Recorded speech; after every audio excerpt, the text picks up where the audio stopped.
Hello, everyone. Welcome back to the Pursuit Podcast. I'm your host, Grayson Garvin. On today's episode, we will use the Pursuit Podcast core tenet number 2, which is fear is the enemy, to help walk through a little bit more of my personal background and story. I hope you enjoy, and let's get to it. Welcome to episode 2 of the Pursuit Podcast. I'm your host, Grayson Garvin. Today, I would like to share a bit about myself and explain the passion I have and where it comes from in wanting to host the intentional conversations that we will have at the Pursuit. Here, I believe endeavoring can be done in health or in unhealth. Let me explain a bit of what I mean. In health, endeavoring, or what I believe to be the quote process, exists as part of what you do, not who you are. I'll say that again. Endeavoring in health exists as what you do, not who you are. Whereas endeavoring in unhealth, you are unable to disassociate personal identity and outcome. In unhealth, endeavoring exists where you're unable to disassociate personal identity and outcome. And this becomes a very slippery slope because undoubtedly difficulty will arise on the journey. You'll see what I mean here in just a moment. So, what's at stake really, though, when you're endeavoring in unhealth? I believe that you can become a shell of yourself. You really can't accomplish as much. You have mental and emotional struggles. And ultimately, you lack fulfillment because the success, even if you achieve it, is never enough. So, this brings us to core tenet number 2 of the pursuit, which I mentioned in the first episode, that fear is the enemy. Fear is the enemy. Now, certainly, as a biologically programmed response, fear can also be a positive thing. It can be good. It can drive you to achieve, endeavor, or take action. And it also can protect you against danger. But for sake of this conversation, as I mentioned again in the last episode, I want to talk about the negative fear, the lies, the doubts, the insecurities, the things that threaten our focus or my focus and take my eye off the ball. In my personal story of athletics and entrepreneurship, the quote negative fear has always been something that I've dealt with and I've really had to guard against, I've really had to prepare for, and it's ultimately taken my eye off the ball if I'm not careful. I'd love to share, though, a little bit more about where I come from, my background and journey, and what it's looked like to date. I grew up outside of Atlanta, Georgia, in a very close knit family, and I'm the oldest of 3 boys. And I say that because I really exemplify several of the firstborn tendencies. I'm organized, I'm type A, I'm high achieving, or at least a lot of my actions come across as high achieving. I felt the weight of expectations. I also desire to please, and I was afforded many opportunities early in life. In many cases, though, the thesis of the pursuit is preaching to the choir as far as I'm concerned and really digging into me personally. So, my parents, I grew up in a house where my parents were together, and I witnessed both of them work very hard, and they modeled what it was like to work hard on a daily basis. My dad traveled extensively. He racked up close to 2 million air miles by hopping on a Delta airplane weekly for close to 20 years.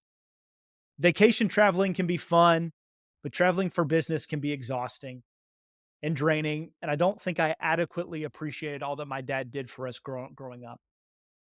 My mom poured her heart and soul into raising myself and my 2 brothers, and she did so in so many ways. But the one I wanted to highlight today was through homeschooling. Due to the age gap of my brothers, between myself and my youngest brother's almost 9 years, she homeschooled each of us through at least 5th grade. And because of that age gap, that lasted over 15 years. And tackling elementary school education with 3 boys can be exhausting. I explained that in detail because, again, it was modeled for me what hard work, dedication, and perseverance look like on a daily basis. That's a great segue, actually, into my athletic journey. I played many sports growing up: football, basketball, soccer, cross country, but predominantly baseball since I was 4. Anytime the field was open, I was there. Was dragging my dad outside any day that I could. I wanted to go to the field to hit, to throw in the front yard, throw at the field, anything I could do to get my hands on a baseball bat, and a baseball glove. I was about it. I also had what I remember as PDT, which stood for personal development time, which was my own individualized time that I spent honing my craft, both athletically as well as personally. I would read, I would do push ups and sit ups, and then I would go out and do whatever I could myself in the yard to better myself athletically. I had lessons, I had pitching coaches, I had hitting coaches, I had fielding coaches to help better me athletically in those endeavors as well. So as I continued to better myself with these coaches and just on my own, my baseball career continued to progress. And I started to play travel baseball at the age of 10, 11, and then I continued to get on better and better teams that allowed me to experience some very nice things in middle and then in high school. In high school, due to the middle school travel ball that I was team or that I was on, I went to a very academically rigorous high school that really put athletics and academics both at the forefront of importance for me. One of the things as I continued to grow athletically and academically, though, again, going back to fear being the enemy, I remember being on one of the most athletically gifted travel baseball teams in the entire country. And I was standing there before a game talking to a coach about whether or not I was going to have the opportunity to play college or professional baseball. Mind you, at that point, I said I was on one of the most athletically gifted high school teams where I was around first rounders, even up to people that were going to play 10 years in the major leagues inside for hundreds of millions of dollars. And I still, at that point, did not know if I was going to be good enough. Was I good enough? Was my athletic ability going to measure up? I still didn't know. Fear was still the undercurrent of my story, even at that time. And as I continued to progress athletically, college recruiting started to happen. And I really wanted to go to an SEC or ACC school, being from Atlanta, Georgia. And I was fortunate that a lot of those schools recruited me. The Georgias, the Georgia Techs, the Clemsons, the other schools again in the SEC and ACC. But I had one defining moment that I remember. I was about to commit to an ACC school, was very excited about it, and I was at a hitting lesson with a coach of mine. And I'm explaining to him about this recruitment process. And he was actually an alumnus and a former baseball player of the school that I wanted to go to. And I'm going to refrain for saying this school, but I was like, I'm about to commit to this school. And he looked at me and it was a defining moment for me. He said, Grayson, I think you can do better. I think you can do better. He was part of my community. He was pouring some wisdom into my life. He said, I think you can do better. And that conversation changed in some ways the trajectory of my life. So I reoriented my entire college recruitment process. And from there, my final two choices were Virginia, the University of Virginia in Charlottesville, and Vanderbilt. I really wanted to try to extend my athletic and academic career by coupling both of those things together. How could I better myself in both areas as opposed to just focusing on athletics? So I looked at two very academically rigorous schools, Vanderbilt and Virginia. I still remember to this day the conversation that I had with Coach Tim Corbin committing to go to Vanderbilt. I was in the entryway of my parents' home. I was on the phone with him. I said, Coach Corbin, I want to come to Vanderbilt. Thank you for the opportunity to play here. And something that he said to me in that conversation really resonated with me. He said, I was making a lifetime decision. I was making a lifetime decision at the age of 17 by going to Vanderbilt. Little did I know, I still live in Nashville, Tennessee. I met my wife. I still have lifelong friends due to that decision of going to Vanderbilt. I'm so blessed to have gone to school there. So before I came to Vanderbilt, though, I was drafted as a high schooler in the 45th round by the Houston Astros and decided from a business standpoint that it wasn't going to make sense to go play professional baseball at that time. And I'm so glad that that was the decision that I made. So I'm a young and naive 18-year-old coming to Nashville, Tennessee for not the first time, but this is the first time that I'm, significantly away from home. And I had no idea what I was about to step into. I tell the story I called my parents my freshman fall on the verge of tears often. The expectations that were placed on us athletes, both academically and athletically, were very high. I came from an academically and athletically rigorous environment in high school, but it was nothing compared to Vanderbilt. I called my parents and said, "Mom and Dad, I don't know what in the world I was doing. I don't know what in the world I am doing, but please find me a way to get out of here. Please find a way to get me out of here. I don't need to be here any longer." And like any good parents do, they tried to slow me down. They tried to allow me to step back, say, "Grayson, this is the decision that you made. This is the decision. This is where we feel like God wants you, and we want you to lean in." And so one of the things that I started to realize at Vanderbilt was really what it was going to require to be successful. Because as I finished up my freshman year, went into my sophomore year and into my junior year, the expectations that Coach Corbin, the expectations that the athletic department, the expectations that the academic department had for us started to become the expectations that I had for myself. That's a pretty dangerous combination. That's a pretty dangerous combination when the extremely high expectations that someone else has for you start to become the expectations that you have for yourself. So at Vanderbilt, the program had also been on this crescendo where Coach Corbin had been building, and teams had gotten better and better and better. And in 2011, we eclipsed the threshold and made it to Omaha, Nebraska for the first time.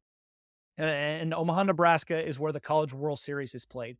So for those that don't know, it's the mecca of college baseball. It's essentially the elite eight, if you will, of college basketball, as is the College World Series in Omaha, Nebraska. It was a massive deal to get there. And that set the program on a further growth trajectory. They've been to Omaha since 4 or 5 more times. They have won 2 national championships. And so the Vanderbilt baseball that people know today in 2024 was certainly not the Vanderbilt baseball that I played in 2009, 2010, 2011. But I still, to this day, feel unbelievably grateful and blessed to have gone there. So my time, though, at Vanderbilt from a playing standpoint was a little bit more difficult. I had nagging injuries my freshman year and the first half of my sophomore year. And so once healthy, I began as a relief pitcher as a sophomore and really parlayed the success that I started to see the second half of my sophomore year into starting in the Cape Cod Summer League up in Massachusetts. I was a starter for the team, the Bourne Braves. And that summer, I won Cape Cod League Pitcher of the Year. And then I came back to Vanderbilt and started my junior year and was able to win SEC Pitcher of the Year and grow that into a first round draft selection by the Tampa Bay Rays in 2011. So at this point in my story, I believe it's important, though, to revisit the success, achievement versus fear versus fulfillment tension that we've been discussing. I don't want to speak for everyone, but for a high percentage of youth athletes, playing collegiately or professionally is the single aspirational goal. The single aspirational goal, that's all that they want. I want to be a college or a professional baseball player. I was able to achieve both of those goals. But guess what? Once you get there, wherever there is never enough. I played at Vanderbilt, a top 10 program. I was drafted in the first round. Now, all I wanted to be is an MLB mainstay and sign a long-term contract. Again, those are things that I wasn't able to do. But again, getting there is never enough. As you might be able to tell, under the surface, with success, my process started to become outcome oriented instead of process oriented. This, as I mentioned, is the slippery slope. This also happened to be when my story started to get challenging. So I was inundated as soon as I got drafted again in the first round. I was inundated with the business side of baseball. I'll tell you a story. So as a high draft pick, the teams perform extensive physicals before they ever sign a contract because they want to better understand their investment, as you would imagine. So I had a head to toe physical in Tampa and St. Pete, Florida. And what a head to toe physical looks like It's probably a more extensive physical than you've ever experienced in a one setting situation. I had blood work, I had an EKG, I had multiple MRIs, I had x rays, anything that you can imagine, they checked into to understand what I was about. And then, post doing the physical, the person that was accompanying me took me back to the hotel. He said, "We're going to go talk to the doctors and we're going to ensure that everything's okay with your physical. And then we're going to take you to the major league stadium and you're going to sign your contract. And then you're going to be well off to the races." Well, I'm sitting in my hotel room by myself, 21 years old. Well, 20 minutes turns into 45 minutes, turns into an hour, turns into multiple hours. I'm starting to get worried at this point. Is there something wrong with my physical? Well, instead of the team calling me and saying, "Hey, we're down in the lobby. We're ready to take you to the stadium to sign," I get a call from my agent. And getting a call from my agent at this point is not the person that I really want to talk to. And I could hear it in his voice, something was not right. He says, "I just got a call from the team." He said, "You're not going to sign today." He said, "They're going to fail you in your physical because there's a little bit of a discrepancy in what they see on one of the images with your elbow." And what ensued from there is a long process the rest of the summer that ultimately did lead to me signing, but not before many other doctor's visits, negotiations, and waiting. It was a difficult situation because I had, quote, achieved what I thought I wanted to, but it didn't look like what I thought it was supposed to look like. That was a fear of mine. So from there, I was, quote, off to the races and in my first professional baseball season. But at that point in 2012, I was inundated with another fear of mine: injuries. One of my greatest fears at this point as an athlete was not being on the field due to injuries, and more specifically at that point, surgeries. Well, in 2012, I had my first surgery, Tommy John surgery, which is on your elbow. It was not a great situation, though I was blessed to come back from that better than ever. So in 2014, I'm back to the races. I'm pitching. I feel better than ever, but I have another injury and I have to have another surgery. And then I go more and more and more rehab, develop back, another surgery. So after the third surgery, the physical turmoil that I had been feeling started to seep into the mental and the emotional, and I decided that it was time to retire. It was difficulty. It was difficulty to the greatest degree for me because a significant piece of who I was wrapped up in Grayson being the baseball player. I was the first rounder that had all the expectations placed on them.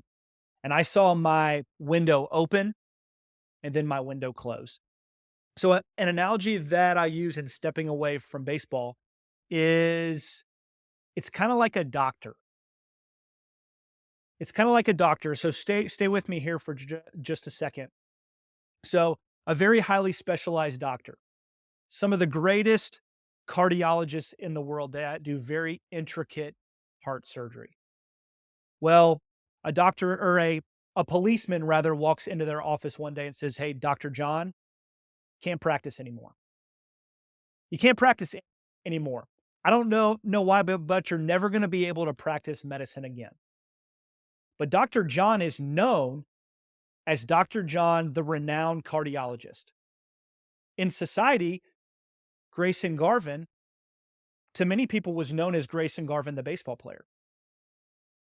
In so many ways, I had to deconstruct who I was because I mentioned this earlier. Was it what I did or was it who I was? I always said that it was what I did, but after the fact, if I was very honest with myself and looked myself in the mirror, it was both. Baseball was what I did, but it also became who I was. And I would also hypothesize that for many others listening today, your vocation, I believe you would say, is what you do. But if we're really honest with ourselves, for too many of us, your vocation is not only what you do, but it's also who you are. I was programmed as an athlete that my identity, my self worth, and my value were tied directly to what I did on the field, my performance.